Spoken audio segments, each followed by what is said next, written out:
ಎಟ್ಟಾತು ಕೂಡ ಈ ದುರ್ಗದ ಶೇಷ ಆದಿಶೇಷ. ಈ ಆದಿಶೇಷನ ಎದುರು ಶಡ್ಡು ಹೊಡೆದು ನಿಂತು ಗಂಡುಗಲಿ ಈ ಭೂಮಿಯ ಮೇಲೆ ಬದುಕಿಲ್ಲ, ಮುಂದೆ ಬದುಕುವುದೂ ಇಲ್ಲ. ಹಾಗೇನಾದರೂ ಒಂದು ವೇಳೆ ಜೀವಂತವಾಗಿ ಬದುಕಿ ಬಂದಿದ್ದೆಯಾದರೆ ಬಂದ ಬಂಡರುಂಡವನೆಲ್ಲ ಚಂಡಾಡಿ ಈ ನನ್ನ ರಾಜಕೀಯ ಚಮತ್ಕಾರ ತೋರಿಸುವುದೇ ಈ ಆದಿಶೇಷನ ಉದ್ದೇಶ.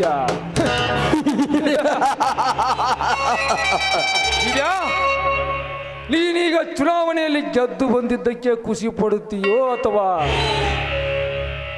ನಿನ್ನ ಹೆಂಡತಿಯನ್ನು ಕಳೆದುಕೊಂಡಿದ್ದಕ್ಕೆ ದುಃಖ ಪಡುತ್ತೀಯೋ?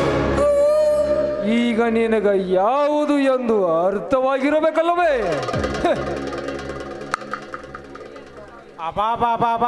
ದನ್ಯಾರ ಏನು ಊರಿರ್ತಾರ್ರಿ, ಏನು ಊರಿತಾರ್ರಿ ಮಕ್ಕಳು. ಉಂಡೂರಿರೋ ಮಕ್ಕಳ ಅಂದ್ರೆ ಉಪವಾಸ ಇದ್ದು ಊರು ಹಾಳು ಮಾಡಿವ ಅಂತಿದ್ರೆ ಈಗ ನೋಡ್ರಿ ಬೆಕ್ ಸುಟ್ಟು ಬಾಲದಂಗ ಮ್ಯಾವ್ ಮ್ಯಾವ್ ಮ್ಯಾವ್ ಮ್ಯಾವ್ ಅನ್ನಕತ್ತಾರ್ರಿ. ಪುಟ್ಟಪ್ಪ, ಸಭೆಯಲ್ಲಿ ಸೋತು ಕೊಟ್ಟ ಮಾತಿಗೆ ಒಪ್ಪಿಕೊಂಡು ಮಾಡಿಕೊಂಡ ಹೆಂಡತಿಯನ್ನು ಬಿಟ್ಟು ಕೊಟ್ಟು ಬರುವುದಕ್ಕೆ ನಾನೇನು ಪಾಂಡವರ ರಕ್ತಕ್ಕೆ ಹುಟ್ಟಿದವನ? ನೆವರ್. ಅದೇ ಪಾಂಡವರ ಎದುರಿಗೆ ಎದುಗೊಟ್ಟು ನಿಂತು ಬಂದವರನ್ನೆಲ್ಲ ಮಟ್ಟ ಹಾಕಲೆಂದೇ ಹುಟ್ಟಿ ಬಂದಿರುವ ಕೌರವ ಕಣೋ ಇವನು, ಕೌರವ.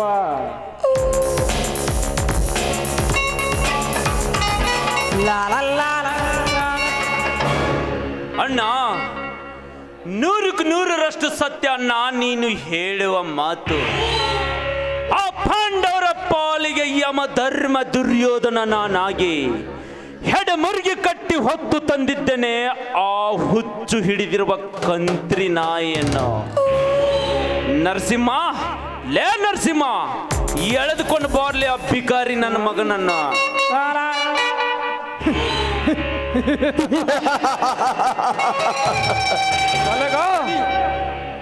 ನೀನು ಇಂದು ಮಾಡಿರುವ ಕೆಲಸಕ್ಕೆ ನನಗದು ಎಷ್ಟು ಸಂತೋಷವಾಗುತ್ತಿದೆ ಎಂದರೆ, ಕೊಪ್ಪಿದ ಗೂಳಿಯಂತಿರುವ ವಿಷ್ಣುನನ್ನು ಹರಕೆಗೆ ಬಿಟ್ಟ ಕೋಣನಂತೆ ದರದರಣ ಎಳೆದು ತಂದಿರುವೆಯಲ್ಲ. ಈಗ ನನಗಾಗುತ್ತಿರುವ ಸಂತೋಷಕ್ಕೆ ನಿಮಗೇನು ಕೊಟ್ಟರು ಕಡಿಮೆ.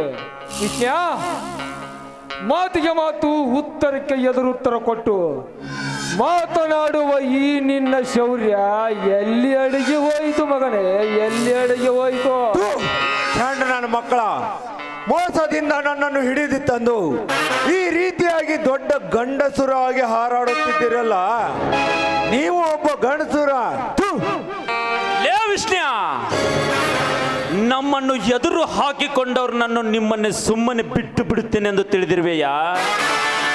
ಸತತವಾಗಿ 6 ಬಾರಿ ಆರಿಸಿ ಬಂದಿರುವ ನಮ್ಮ ಅಣ್ಣನ ಕಣ್ಣಲ್ಲಿ ರಕ್ತ ಕಣ್ಣೀರು ಬರಿಸಿದ ನಿಮ್ಮೆಲ್ಲ ಅಣ್ಣ ತಮ್ಮಂದಿರು ನನ್ನ ಮಣ್ಣಲ್ಲಿ ಮುಚ್ಚುತ್ತೇನೆಂದು ನೆನಪಿನಲ್ಲಿಟ್ಟುಕೋ. ಏ ಸಲಗ, ಎದೆಯಲ್ಲಿ ಭಯವನ್ನಿಟ್ಟುಕೊಂಡು ಮೇಲ್ನೋಟಕ್ಕೆ ಏಕೆ ದೊಡ್ಡ ಗಂಡಸುರ ಹಾಗೆ ಹಾರಾಡುತ್ತಿರುವಿ? ಆ ನಮ್ಮಣ್ಣ ಗೆದ್ದು ಬಂದಾಗಲೇ ಶನಿ ನಿಮ್ಮ ಹೆಗಲೇರಿ ಕುಂತಿದೆ ಎಂದು ಗೊತ್ತಾಗಿ ನನ್ನನ್ನು ಮೋಸದಿಂದ ಹಿಡಿದು ತಂದು ಕಟ್ಟಿ ಹಾಕಿದ್ದೀರ ಎಂದರೆ ನಿಮಗೆಲ್ಲ ಭಯ ಶುರುವಾಗಿದೆ ಅಂತಾನೆ ಅರ್ಥ. ಲೇ ಸಲಗ, ಕಟ್ಟಿರುವ ಈ ನನ್ನ ಕೈಗಳನ್ನು ಒಂದೇ ಒಂದು ಸಾರಿ ಬಿಚ್ಚಿ ನೋಡು, ಆಗ ಇಲ್ಲಿ ಯಾರು ಮಣ್ಣಲ್ಲಿ ಮಚ್ಚುತ್ತಾರೆ ಎಂದು ಆಗ ಗೊತ್ತಾಗುತ್ತದೆ ಮಗನೇ ನಿನಗೆ. ಲೇ ವಿಷ್ಣು, ನಿನ್ನನ್ನು ಕಟ್ಟಿ ಹಾಕಿ ಹುಚ್ಚು ನಾಯಿ ಹಾಗೆ ಹೊಡೆದು ಎಳೆ ತಂದರೂ ಕೂಡ ನಮ್ಮ ಮುಂದೆ ಇಷ್ಟೊಂದು ಹಾರಾಡಿ ಮಾತನಾಡುತ್ತಿರುವೆ ಎಂದರೆ ಮಗನೇ, ಇದೇ ನಿನ್ನ ಕೊನೆಯ ಮಾತೆಂದು ತಿಳಿದುಕೋ. ಲೇ ತಮ್ಮ, ನಿನ್ನ ಚರಮಾನ ಭಾಳ ದಪ್ಪ ಐತ್ ಬಿಡ್ಲೆ. ಇವನು ಕೂಡ ಏನು ಮಾತ್ರಿ ಇದ್ದಾನೆ, ಮುಗಿಸ್ಬಿಡ್ರಿ ಇವನ.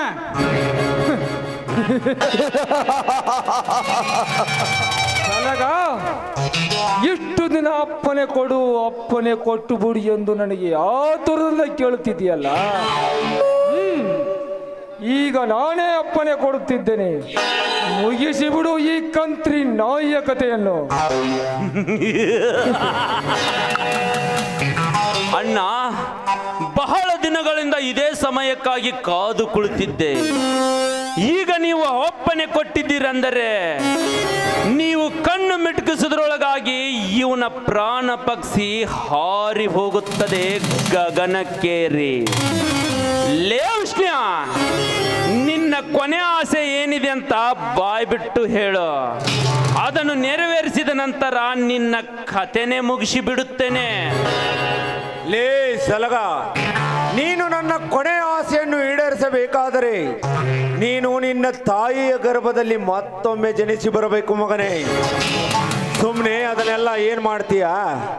ಕಣ್ಣು ಮುಚ್ಕೊಂಡು ನಿಲ್ತೀನಿ, ಒಂದೇ ಏಟಿಗೆ ಮುಗಿಸ್ಬಿಡು.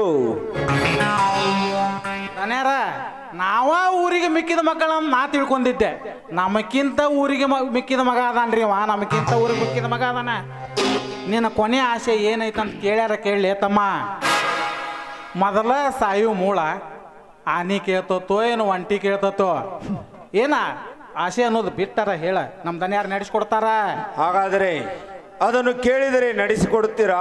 ಓ, ನಾ ಜವಾಬ್ದಾರಿ ಅದೇನೆ, ನಡೆಸ್ಕೊಡ್ತೇನೆ ತಮ್ಮ. ಅದೇನ್ ಕೇಳ್ತಿ ಕೇಳ. ನನಗೆ ಈ ರೀತಿಯಾಗಿ ಕೈ ಕಟ್ಟಿಸಿಕೊಂಡು ಹೇಡಿಯಾಗಿ ಸಾಯಲು ಇಷ್ಟವಿಲ್ಲ.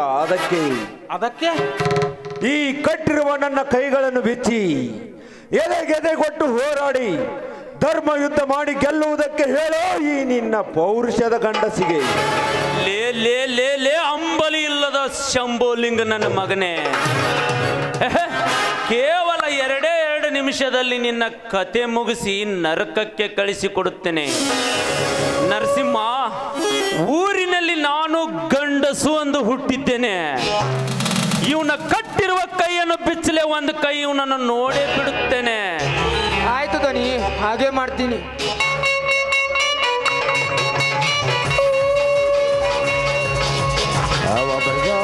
ತಡಿಲೇ ತಮ್ಮ ತಡಿ, ಮತ್ ನೀ ಹಂಗ ಮಾಡಿಗಿಡಿ. ಮದ ಬಂದ ನಿನ್ನ ಸಂತ್ಯಾಗ ಬಿಟ್ಟಂಗಾದೀತ. ಈ ಮಗ ಏಪ್ರಿಲ್ ಫೂಲ್ ಮಾಡಕತ್ತಾನ್ರಿ ನಮಗ.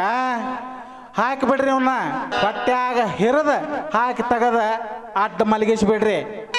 ಸಲಗ, ಮುಗಿಸಿ ಬಿಡು ಅವನ ಕಥೆಯನ್ನು. ಸತ್ಯವೇ ನಮ್ಮ ತಾಯಿ ತಂದೆ, ಸತ್ಯವೇ ನಮ್ಮ ಬಂಧು ಬಳಗ. ಸತ್ಯವಾಕ್ಯಕ್ಕೆ ತಪ್ಪಿ ನುಡಿದರೆ ಮೆಚ್ಚುನ ಪರಮಾತ್ಮ. ಲೇವ್ಷ್ಣ್ಯ, ಆ ಪುಣ್ಯಕೋಟಿ ಗೋವಿನ ಕಥೆಯನ್ನು ಹೇಳಿದರೆ ಅದನ್ನು ಕೇಳಿಕೊಂಡು ಸುಮ್ಮನಿರುತ್ತೇನೆ ಎಂದು ತಿಳಿದಿರುವೆಯಾ? ಕೊನೆಯದಾಗಿ ನಿನ್ನ ಮನೆ ದೇವರನ್ನು ನೆನೆಸಿಕೋ. ಜೈ ಬಜರಂಗ್ ಬಲಿ.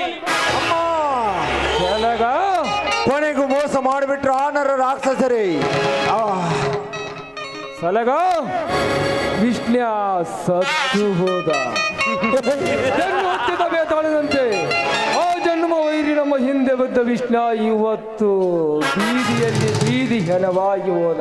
ಸಲಗ, ಇನ್ನು ನೀವು ಮಾಡಿರೋ ಕೆಲಸಕ್ಕೆ ನಾನು ನಿಮಗೆ ಏನು ಕೊಟ್ಟರು ಕಡಿಮೆ. ಕೇಳು, ನಿಮಗೆ ಹೆಣ್ಣು ಬೇಕು, ಹೊಣ್ಣು ಬೇಕು, ಹೆಂಡ ಬೇಕು, ಕಣ್ಣು ಬೇಕು, ಅದನ್ನು ನಾನು ಕೊಡುತ್ತೇನೆ. ಆಗ ಖರೆ ಮತ್ತೇಕೆ ತಡ, ನಮ್ಮ ನಾಟ್ಯ ಮಯೂರಿಯನ್ನು ಪುಟಪ್ಪ ಒಳಗೆ ಪಾರ್ವಿಸ್ಕಿಟ್ಟಿದ್ದೇನೆ, ತೆಗೆದುಕೊಂಡು ಬಂದು ಹಂಚಿ ಬಿಡಿ ಇವರೆಲ್ಲರಿಗೂ. ಪಾರೇನು ವಿಸ್ಕಿ ಗಿಸ್ಕಿ ನಮಗೆಲ್ಲ ನಡೆಯುದಿಲ್ರಿ. ಏನಿದ್ರು ಓಟಿ ಒರಿಜಿನಲ್ ಚಾಯ್ಸ್ ಅದನ್ನ ತರ್ತಾನೆ ಬಿಡ್ರಿ ಗೌಡ್ರ. ಒಂದು ಬಾಕ್ಸ ತಲ್ರಿ. ನರಸಿಂಹ, ಖರೆ ನಮ್ಮ ನಾಟ್ಯ ಮಯೂರಿಯನ್ನು ಮತ್ತೇಕೆ ತಡ. Hello darling, come here.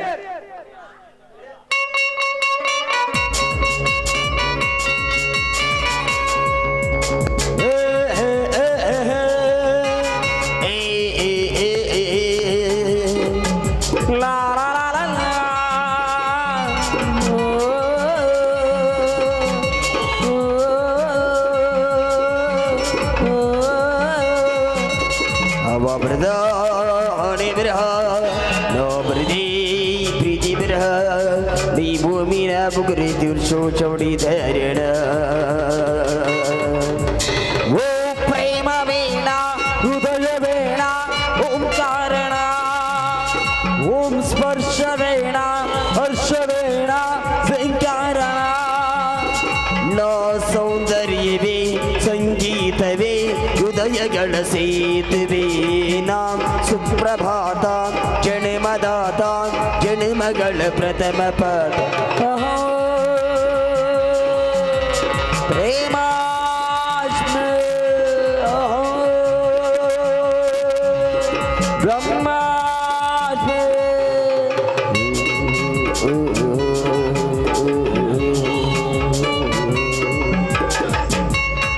Narasimha, ಬೇಗ ಕರೆ. ಮುಂದೆ ಐಬಿಯಲ್ಲಿ ನನ್ನ ಮೀಟಿಂಗ್ ಇದೆ. ಈ ಕೆಲಸ ಮುಗಿಸಿಕೊಂಡು ಮುಂದೆ ಹೋಗೋಣ. ಹೋಗೋಣ ನೋಡ್ರಿ. ತಗದ ಮೆತೆ ನಿಂತಾಣು ತಗದ ಮೆತಗದ ನಿಂತಾಣು ತಗದ ಮೆತಗದ ನಿಂತಾಣು ತಗದ ಮೆತಗದ ನಿಂತಾಣು ತಗದ ಮೆತ ನಿಂತಾಣು ತಗದ ಮೆತಗದ ನಿಂತಾಣು ತಗದ ಮೆತಗದ ನಿಂತಾಣು ತಗದ ಮೆತಗದ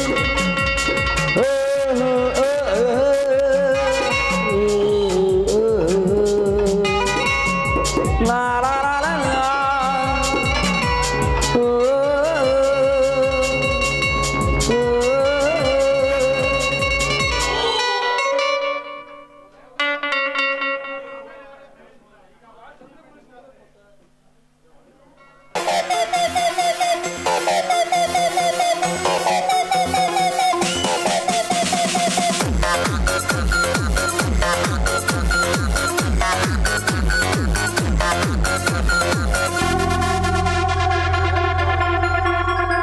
ಮದಲ್ಲಿ ಕುಣಿಯೋಣ ಬಾರೋ ಮಗ, ಚಿಂತೆಲಿ ಕಳೆದೋದ್ರೆ ದೊಡ್ಡ ರೋಗ. ಇದ್ದಾಗ ಅನುಭವಿಸಬೇಕು ಮಗ, ಸತ್ತಾಗ ಆರಡಿಯ ಕಾಯಂ ಜಾಗ. ನಾಳೆಯ ಭರವಸೆ ಬೇಡ, ಈ ದಿನ ಸ್ವರ್ಗವು ನೋಡ. ನಾಳೆಯ ಭರವಸೆ ಬೇಡ, ಈ ದಿನ ಸ್ವರ್ಗವು ನೋಡ. ಮತ್ತಲ್ಲಿ ಕುಣಿಯೋಣ ಬಾರೋ ಮಗ, ಚಿಂತೆಲಿ ಕಳೆದೋದ್ರೆ ದೊಡ್ಡ ರೋಗ.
ಜಾಗ ನಾಳೆಯ ಭರವಸೆ ಬೇಡ ಈ ದಿನ ಸ್ವರ್ಗವು ನೋಡ ನಾಳೆಯ ಭರವಸೆ ಬೇಡ ಈ ದಿನ ಸ್ವರ್ಗವು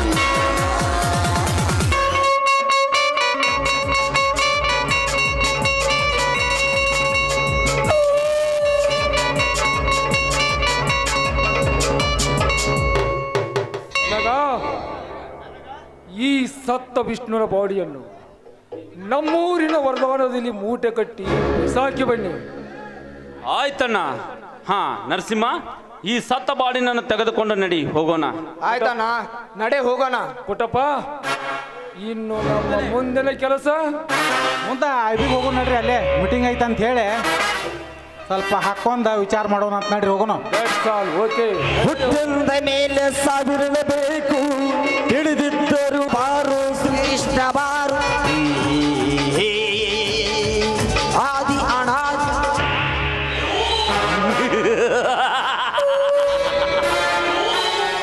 ಇಂದು ನಮ್ಮ ವೈರಿಯಾದ ವಿಷ್ಣುವಿನ ಮಾರನ ಹೋಮ.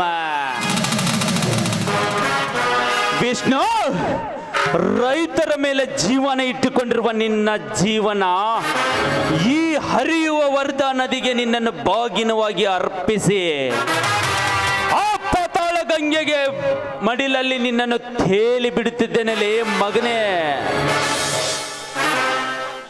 ಹೌದು ಅಣ್ಣ, ನಮ್ಮನ್ನು ಎದುರು ಹಾಕಿಕೊಂಡವರಿಗೆ ಈ ವಿಷ್ಣುವೇ ಆದ ಗತಿ ಅವರಿಗೂ ಬರುತ್ತದೆ ಎಂದು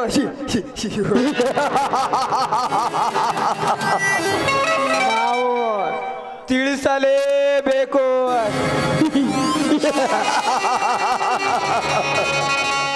ನರಸಿಂಹ, ಈ ಕಡೆ ನಾನು ಯಾರನ್ನು ಬರದಾಗಿ ನೋಡಿಕೊಳ್ಳುತ್ತೇನೆ. ನೀನು ಈ ಸತ್ತ ಬಾಡಿನನ್ನು ತೆಗೆದುಕೊಂಡು ಹೋಗಿ ಹರಿಯುವ ನೀರಿಗೆ ಬಿಸಾಕಿ ಬಿಡು. ಓಕೆ? ಆಯ್ತಣ್ಣ, ಹೋಗೇ ಮಾಡ್ತೀನಿ.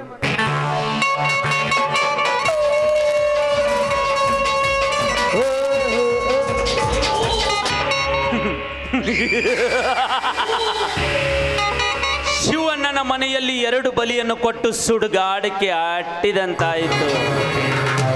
ಇನ್ನು ನನ್ನ ಮುಂದಿನ ಬೇಟೆ ಆ ಶಿವಣ್ಣನಿಗೆ ರಾಜೀನಾಮೆ ಕೊಡಿಸಿ ಅದೇ ಜಾಗದಲ್ಲಿ ನಮ್ಮ ಅಣ್ಣನನ್ನು MLA ಆಗಿ ಮಾಡುವುದೇ ಈ ಸಲಗನ ಉದ್ದೇಶ.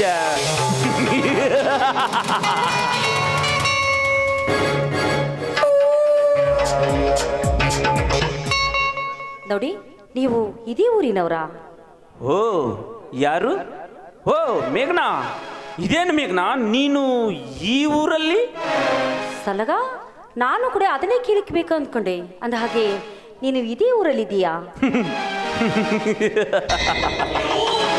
ಲೇ ದಡ್ಡಿ, ನೀನು ನನ್ನೂರಿಗೆ ಬಂದು ಸಿಂಹದ ಗುಹೆಗೆ ಬಂದು ಜಿಂಕೆ ಮರಿ ಇದು ನಿನ್ನ ಮನಿನ ಎಂದು ಕೇಳಿದ ಹಾಗೆ ನೀನು ನನ್ನೂರಿಗೆ ಬಂದು ನನ್ನನ್ನೇ ಪ್ರಶ್ನೆ ಮಾಡುತ್ತಿರುವೆಯಲ್ಲ.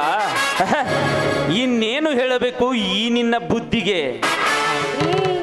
ನಿನ್ನದು ಕೂಡ ಇದೇ ಊರು ಅಂದಂತಾಯ್ತು. ಒಳ್ಳೇದಾಯ್ತು ಸಲಗ. 10 ವರ್ಷದ ಈ ನಮ್ಮ ಗೆಳೆತನವನ್ನು ಇನ್ನೂ ನೆನಪಲ್ಲಿ ಇಟ್ಟುಕೊಂಡಿದ್ಯಲ್ಲ, ನನಗೆ ತುಂಬಾ ಥ್ಯಾಂಕ್ಸ್. ಅದಿರ್ಲಿ, ಈ ರೌಡಿ ಜಗಳ ಇದೆಲ್ಲ ಬಿಟ್ಟಿದ್ಯಾ ಅಥವಾ ಈಗಲೂ ಕೂಡ ಅದನ್ನೇ ಮಾಡ್ತಾ ಇದೆಯಾ? ಮೇಘನಾ, ಕಾಡಿನಲ್ಲಿರುವ ಸಿಂಹರಾಜ ಎಷ್ಟೋ ವರ್ಷ ಕಳೆದರೂ ಸಾಯುವವರೆಗೆ ಬೇಟೆಯ ನಾಡೇ ಬದುಕುತ್ತದೆ ವಿನಃ ವರ್ಷ ಕಳೆದಂತೆಲ್ಲ ಹುಲ್ಲು ತಿಂದು ಬದುಕುತ್ತದೆ ಎಂದು ತಿಳಿದಿರುವೆಯಾ? ಇದೇ ಈಗ ತಾನೇ ನಮ್ಮ ವೈರಿಯಾದ ಆ ಶಿವಣ್ಣನ ತಮ್ಮ ವಿಷ್ಣುವಿನ ಕತೆ ಮುಗಿಸಿ ನದಿಗೆ ಬೀಸಾಡಲು ಬಂದಿದ್ದೇನೆ. ಇನ್ನು ನನ್ನ ಮುಂದಿನ ಬೇಟೆ ಆ ಶಿವಣ್ಣನ ಚಿಕ್ಕ ತಮ್ಮ ವಿಜಯ್ ಅಂತ. ಶಿವನನ ತಮ್ಮ ವಿಜಯ್ ಅಂದ್ರೆ ನಾನು ಮದುವೆ ಮಾಡಿಕೊಂಡು ನನ್ನ ಗಂಡ ವಿಜಯ್. ಛೇ, ಎಂಥ ಕೆಲಸ ಆಗೋಯ್ತು. ಇವನಿಗೇನಾದರೂ ನಾನು ವಿಜಯನ ಹೆಂಡತಿ ಅಂತ ಗೊತ್ತಾದ್ರೆ ನನ್ನನ್ನು ಮಾತ್ರ ಇವನು ಸುಮ್ಮನೆ ಬಿಡುವುದಿಲ್ಲ. ನಾನು ಹೇಗಾದರೂ ಮಾಡಿ ಇವನ ಕೈಯಿಂದ ಇಲ್ಲಿ ತಪ್ಪಿಸ್ಕೊಂಡು ಹೋಗಲೇಬೇಕು. ಹಲೋ ಮೇಘನಾ, ಏನೋ ಗಾಢವಾಗಿ ವಿಚಾರ ಮಾಡುವಂತಿದ್ದೆ ಕಾಣಿಸ್ತಿದೆಯಲ್ಲ, ಏನದು? ಏನಿಲ್ಲ ಕಣೋ, ನೀನು ಬದಲಾಗಿದೆ ಅಂತ ನಾನು ಅಂದ್ಕೊಂಡಿದ್ದೆ. ಆದರೆ ಇಷ್ಟು ವರ್ಷ ಆದರೂ ನೀನಿನ್ನೂ ಹಾಗೆ ಇದೆಯಲ್ಲ, ಅದನ್ನೇ ವಿಚಾರ ಮಾಡ್ತಾ ಇದ್ದೆ. ಅದು ಹೋಗ್ಲಿ ಬಿಡು ಮೇಘ್ನಾ, ಇದ್ದಕ್ಕಿದ್ದಾಗೆ ನೀನು ನಮ್ಮೂರಿಗೆ ಬಂದಿದ್ಯಲ್ಲ, ಏನು ಸಮಾಚಾರ? ಅದೇ ಕಣೋ, ನಾನು ಮದುವೆ ಮಾಡಿಕೊಂಡಿದ್ದೇನೆ. ನನ್ನ ಗಂಡನ ರಿಲೇಷನ್ ಈ ಊರಲ್ಲಿದ್ದಾರಂತೆ, ಅದಕ್ಕೆ ಅವರನ್ನು ಮಾತನಾಡಿಸ್ಕೊಂಡು ಹೋಗ್ಬೇಕು ಅಂತ ಇಲ್ಲಿಗೆ ಬಂದೆ. ಅದಕ್ಕೇನಂತೆ, ಹೋಗ್ಲಿ ಬಿಡು ಮೇಘ್ನಾ, ನಾನು ನಿನ್ನ ಹಳೆ ಗೆಳೆಯ ತಾನೇ. ಈಗ ಅದೇ ನಮ್ಮ ಗೆಳೆತನ ಪ್ರೀತಿಯಾಗಿ ಆಡುವೆಯ ಒಂದು ಸುಮಧುರ ಗೀತೆಯನ್ನು.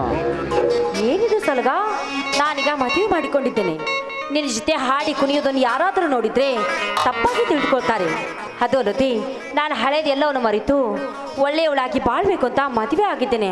ಅದಕ್ಕೆ ಏ ಮೇಘ್ನಾ, ಏನು ಮೇಘ್ನಾ, ಈ ಫ್ರೆಂಡ್ಶಿಪ್ನಲ್ಲಿ ಇದೆಲ್ಲ ಕಾಮನ್ ಕಣೆ. ಕಮಾನ್ ಬೇಬಿ ಕಮಾನ್, ಒಂದು ಹಾಡು ಕುಣು.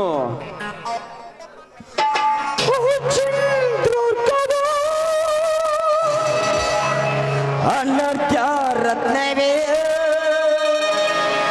ಅನರ್ಘ್ಯ ರತ್ನವೇ,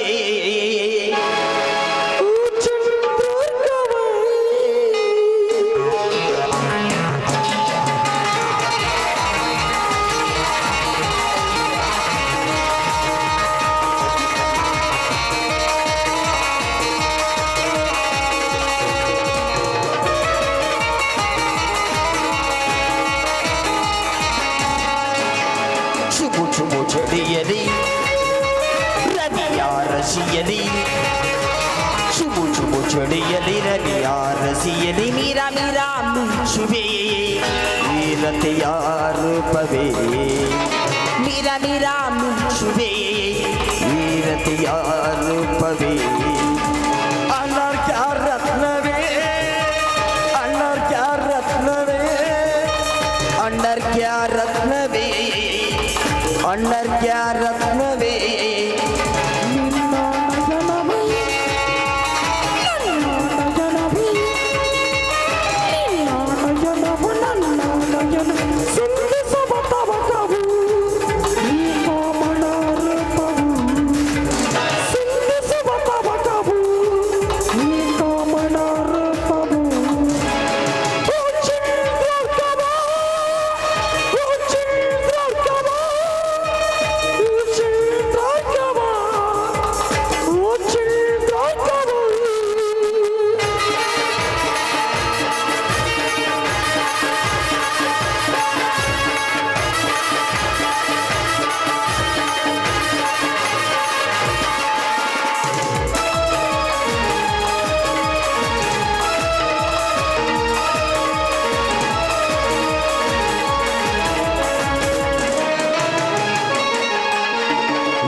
ನಾನು ಕಡಲಾಗಿ, ನಾನು ಕಡಲಾಗಿ ಸುಡುವ ಬಿಸಿಯಾಗಿ ಬರಿಸು, ಬಿರಿಸು ನೀರಾಗಿ ನಾನು ಬರುವೆ,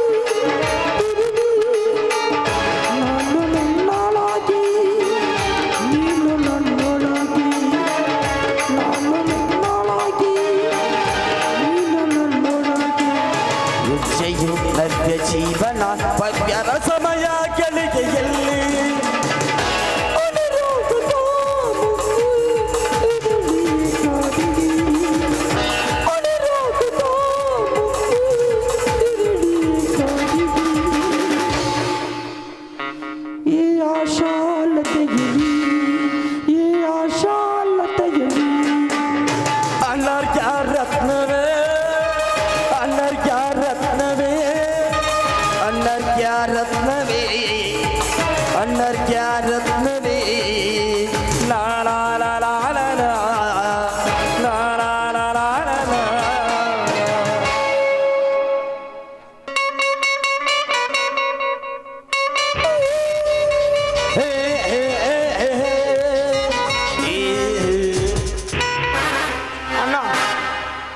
ನೀನು ಹೇಳಿದ ಹಾಗೆ ಆ ವಿಷ್ಣುವನ್ನು ವರದಾನದಿಗೆ ಬಿಸಾಕಿ ಬಂದಿದ್ದೇನೆ.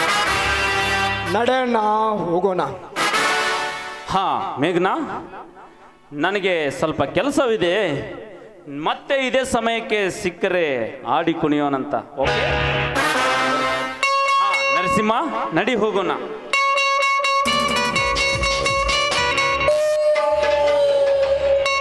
ಛೇ, ಎಂಥ ಕೆಲಸ ಆಗೋಯ್ತು. ನಾನು ಹಳೇದೆಲ್ಲವನ್ನು ಮರೆತು ವಿಜಯನನ್ನು ಮದುವೆ ಆಗಿದ್ದೇನೆ. ಈ ಸಲಗ ನೋಡಿದರೆ ಇದೇ ಊರಲ್ಲಿದ್ದಾನೆ. ಮುಂದೆ ಎಲ್ಲಿ ನನ್ನ ಬಾಳು ಇವನಿಂದ ಹಾಳಾಗುತ್ತೆ ಅನ್ನೋ ಭಯ ನನಗೆ ಕಾಡುತ್ತಿದೆ. ಅದೇನೇ ಆಗಲಿ, ಇವನ ಕಣ್ಣಿಗೆ ಬೀಳದಂತೆ ನಾನು ಇರುವುದೇ ಒಳ್ಳೆಯದು. ಇದೇನಿದು, ಇಷ್ಟೊತ್ತಾದರೂ ವಿಜಯ್ ಬರ್ತೀನಿ ಅಂತ ಹೇಳಿದ್ದ, ಇನ್ನೂ ಬರ್ತಾನೇ ಇಲ್ಲ. ಹಲೋ ಮೇಘನಾ, ನೀನು ಬಂದು ತುಂಬ ಹೊತ್ತಾಯ್ತು ಅನ್ಸಕ್ಕೆ ಅನ್ಸುತ್ತೆ. ಐ ಆಮ್ ಸಾರಿ ಮೇಘನಾ. ಸಾರಿ ಅಂತೆ ಸಾರಿ.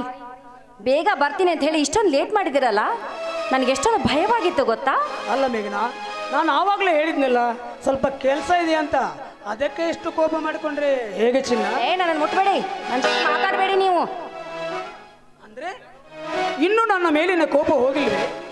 ಆದರೆ ನೀ ಏನೇ ಹೇಳು ಮೇಘನಾ, ನೀನು ಕೋಪ ಮಾಡಿಕೊಂಡಾಗೆಲ್ಲ ಎಷ್ಟು ಮುದ್ದಾಗಿ ಕಾಂತೀಯ ಗೊತ್ತಾ?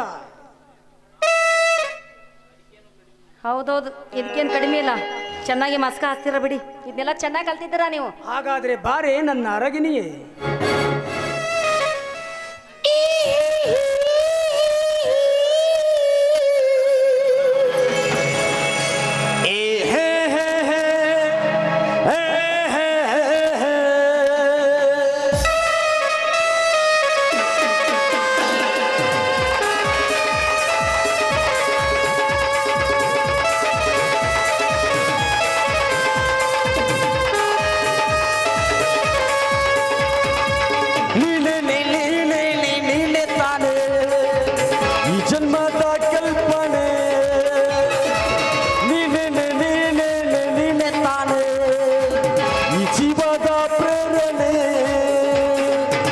ನನ್ನ ಉಸಿರಾನೆಯೇ ನನ್ನ ಜಗಲಿಯೇ ಎಂದಿಗೂ ಎಂದಿಗೂ ನೀ ನನಗೇನೆ.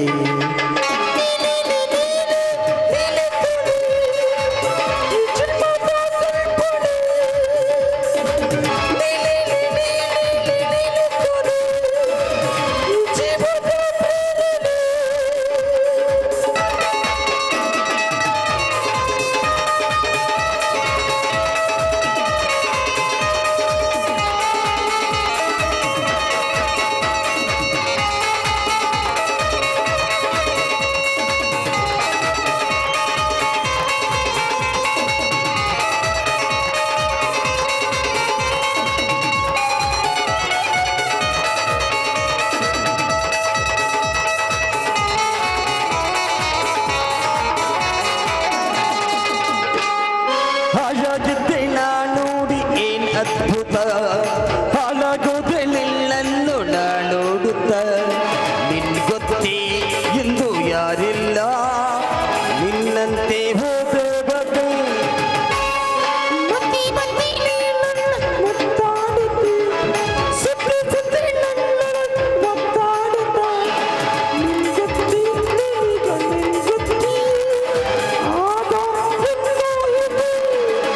ನನ್ನ ಉಸಿರಾಡೆಯೇ ನನ್ನ ಜಗನೇನೆ ಎಂದಿಗೂ ಎಂದಿಗೂ ನೀ ನನಗೇನೆ.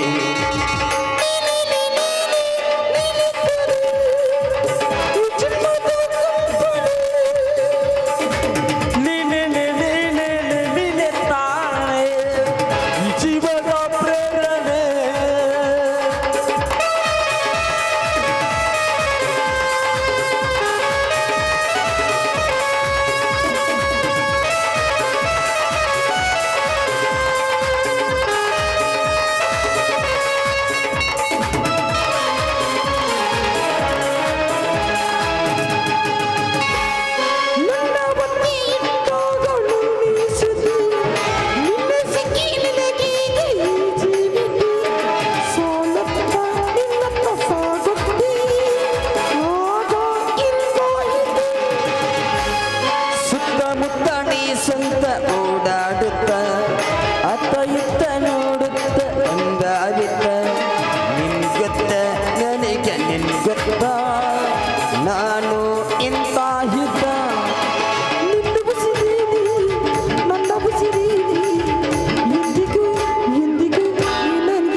ನಾವಿಬ್ಬರು ರಿಜಿಸ್ಟರ್ ಮ್ಯಾರೇಜ್ ಆಗಿರೋ ವಿಷಯವನ್ನು ನಿಮ್ಮ ಮನೆಯಲ್ಲಿ ಹೇಳಿದಿರ ತಾನೆ?